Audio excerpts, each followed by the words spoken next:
Do you have pieces of a story, but it's not coming together for you?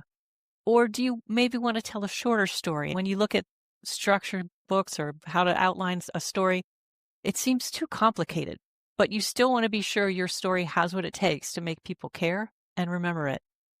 If that's you, you're in the right place. I am Jule Kucera, and I help writers tell powerful stories.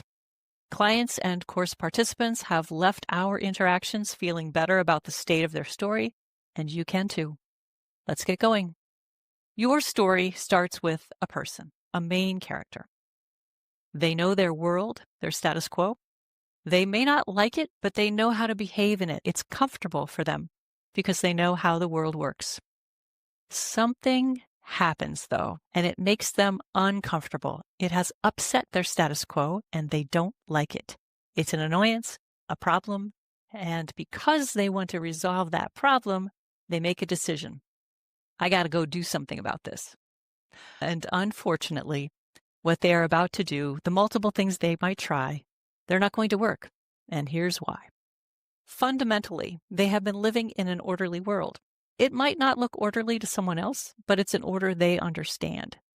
If you grew up in chaos, then the chaos of that world is order to you. We know where we are and how to behave there.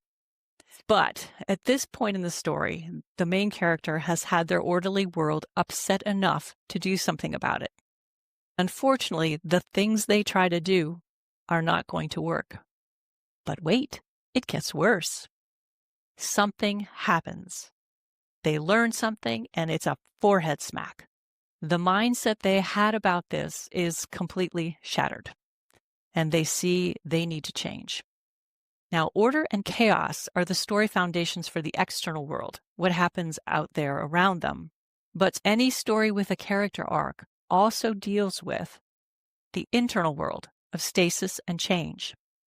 As the main character begins their journey into change, if it's a prescriptive story, it will guide us on how we should live.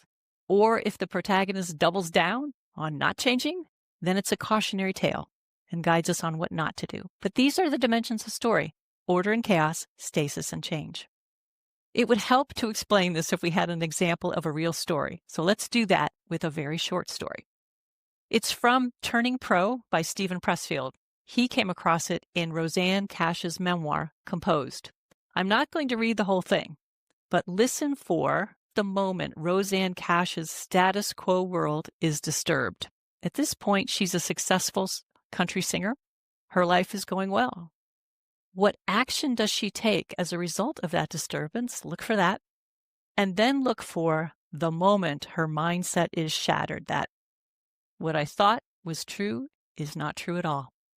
I'll put this up here so you can look for all three of those points. What gets it going, what she decides to do, and what is that moment. I dreamed I was at a party, sitting on a sofa with Linda Ronstadt, an elderly man who was between us.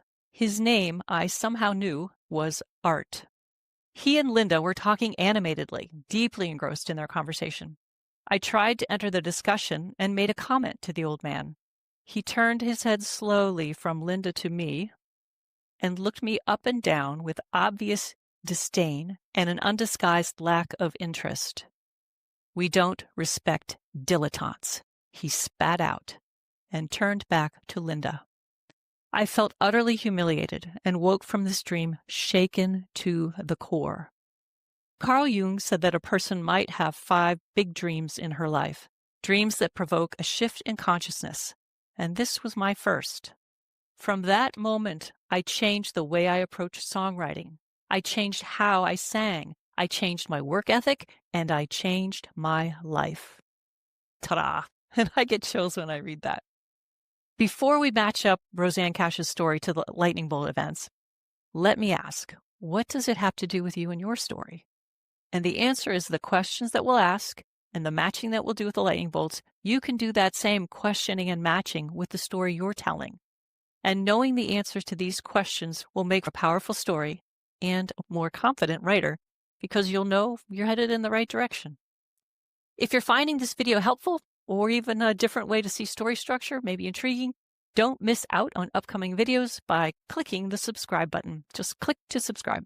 These are the 4 questions you can ask about your story, and we'll use Roseanne's story to finish the example. And here's the trick. You don't work in chronological order. The first question is, over the course of the story, how does my main character fundamentally change or refuse to change? Roseanne Cash's change was to become an artist with a capital A. Question 2. What incident kicks off the story and gets the ball rolling? That was seeing Linda Ronstadt deeply engaged in a conversation with an elderly man whose name she somehow knew was Art. Roseanne sees Art and Linda, and she wants to be in that conversation. That's the impetus.